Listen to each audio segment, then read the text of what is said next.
People waiting for Albuquerque home prices to fall are not going to like the June numbers. The median detached sales price climbed to $387,500, and pending sales jumped nearly 17% from last year.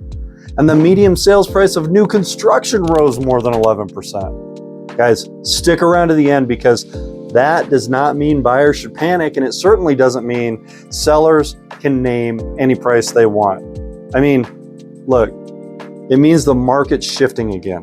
And there's opportunity on both sides if you understand what the numbers are actually telling us. All right, so every month I share real local market numbers from the Greater Albuquerque area. But first, I want to give you my commentary and a short practical story from what I'm seeing on the ground.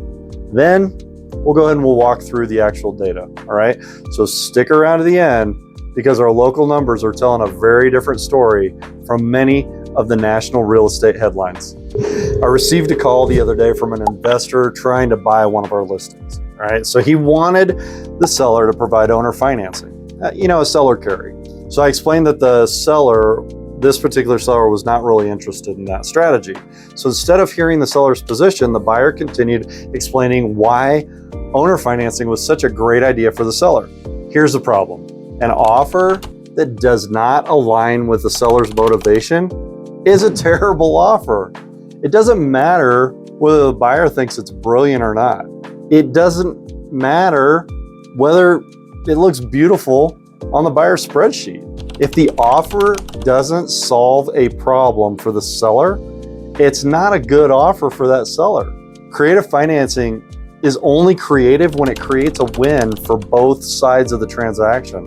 An offer needs to start a conversation, but I see too many one-sided offers come across my desk that stop the conversation cold before it ever begins.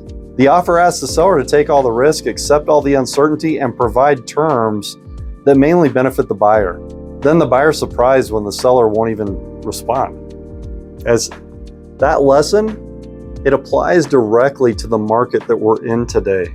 I keep hearing people say that they're waiting for the market to shift, right? They're waiting for mortgage rates to fall, waiting for home prices to drop, or waiting for, buying real estate to finally feel safe. Guys, look, June's number, it tells a different story those people may not want to hear. So detached home prices are up 4.2% from last June. The median sales price of new construction is up 11.3%. Closed sales increased 4.5%, and pending sales increased 16.7%. Guys, that's not a market collapse. It looks more like a market that has found its footing and is beginning to move again. Right? So mortgage rates, they've moved sharply higher during the spring of 2022. So 4 years later, waiting for the old 3% mortgage to magically return is not a financial plan. Rates remained around the mid 6% range during June of 2026. And so whether we like that or not, this is the market we have to plan around. Let's do the real math, all right? In June of 2022, median detached sales price in the Greater Albuquerque market was approximately $330,000. In June of 2026, it reached $387,500. It's a $57,500 increase, or roughly 17% in 4 years. So even using a more conservative example, take a $300,000 home and increase its value by 15%, that equals a 45% gain in value. So for someone who stayed on the sidelines because they were afraid of losing money, that $45,000 represents lost opportunity value. Waiting did not eliminate risk. It exchanged the risk of buying for the risk of falling further behind. Guys, you can't go back 4 years. You can only make a better decision going forward. I use the example of my mom bought her house in the fall of 2007. People told her it was a terrible time to buy. Now, based on today's estimated value, her home is now worth roughly 109% more than she paid for it. It's more than doubled in value over the last 18 and a half years. It doesn't mean that every property always goes up. Real estate has up markets and down markets. But guys, here's the thing. Location matters, right? Condition matters. Financing makes a difference. It matters, right? And the amount of time that you own the property matters. But see, fear is not a strategy. People lose when they allow short-term fear and emotion to control long-term buying or selling decisions instead of examining the actual local data. Remember, these numbers are for June of 2026. Real estate reports are always looking backward, which means we're already another month down the road and the market continues to move with every passing day. So forget the dramatic national headline for a few minutes. Let's just look at what's actually happening in the Greater Albuquerque market and what it means for buyers and sellers and investors right now in July of 2026. Let's begin with the number everyone wants to know. The median detached sales price reached $387,500 in June. That was up 3.3% from May and 4.2% from June of last year. The median sold price per square foot also increased to $221, up 2.8% year over year. The market is not showing broad price weakness. However, remember that the median is simply the midpoint of all the homes that sold.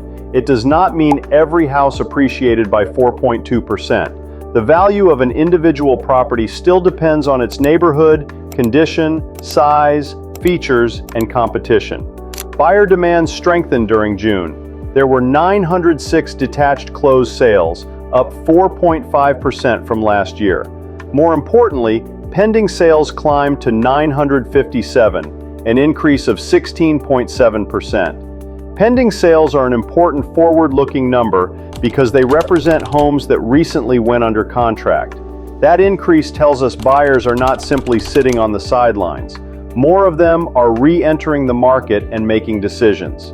At the same time, only 1,122 new detached listings entered the market. That was down 6.5% from last June. More buyers competing against fewer new listings creates upward pressure on the strongest properties. Active detached inventory ended June at 1,957 homes. That was 3.7% higher than May, giving buyers slightly more selection than they had 1 month earlier. However, inventory was still 8.1% lower than it was 1 year ago.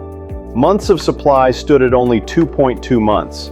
The report identifies approximately 5 to 7 months of supply as a balanced market. At 2.2 months, the overall detached market continues to lean in favor of sellers. Well-positioned homes are also moving quickly. The median time from listing to contract was only 11 days, 2 days faster than last June.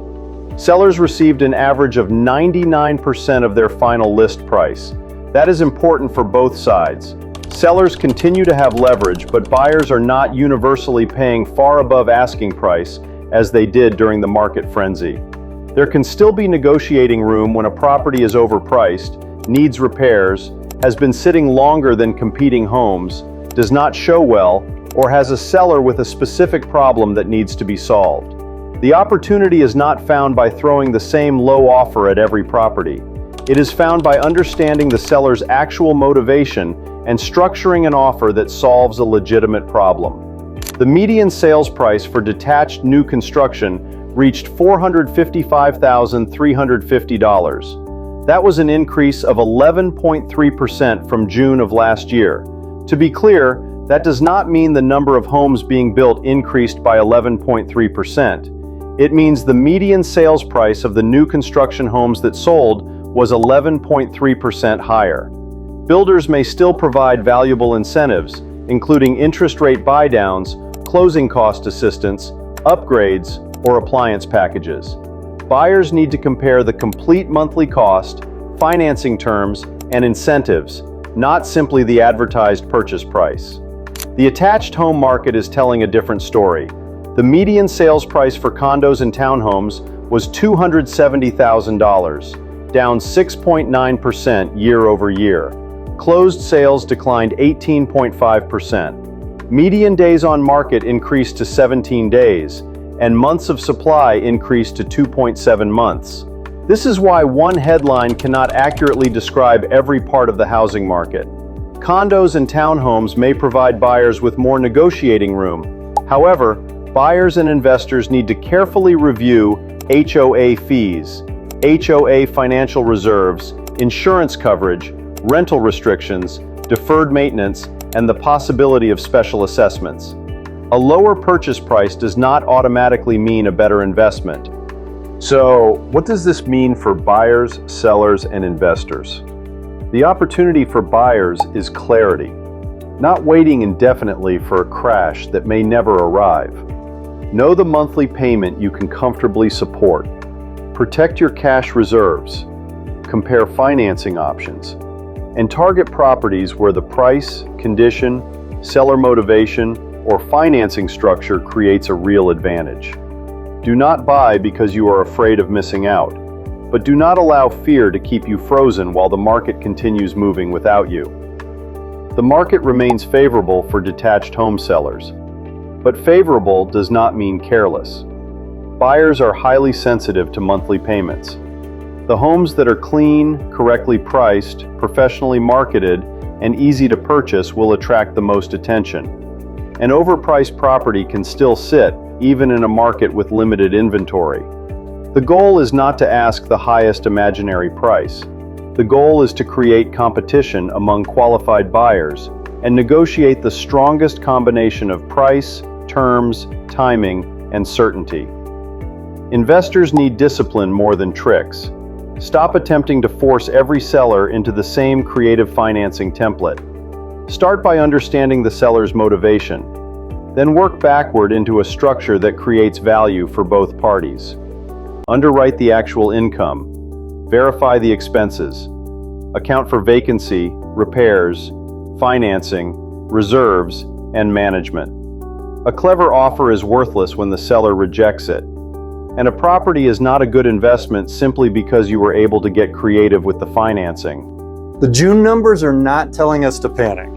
They're telling us to pay attention. All right, the Greater Albuquerque market remains local, segmented, and property specific. So buyers, look, you have selective opportunities. And sellers, you continue to have leverage. All right, investors, you need to understand people, property, and real math, not simply chasing deals and offers. All right, subscribe to Door Life TV for the next Greater Albuquerque market report. And when you're considering buying, selling, or investing, and you want to run the real local numbers, visit ChristensenProperties.com. Remember, the headlines tell you how to feel. The local numbers help you decide what to do. See you next month.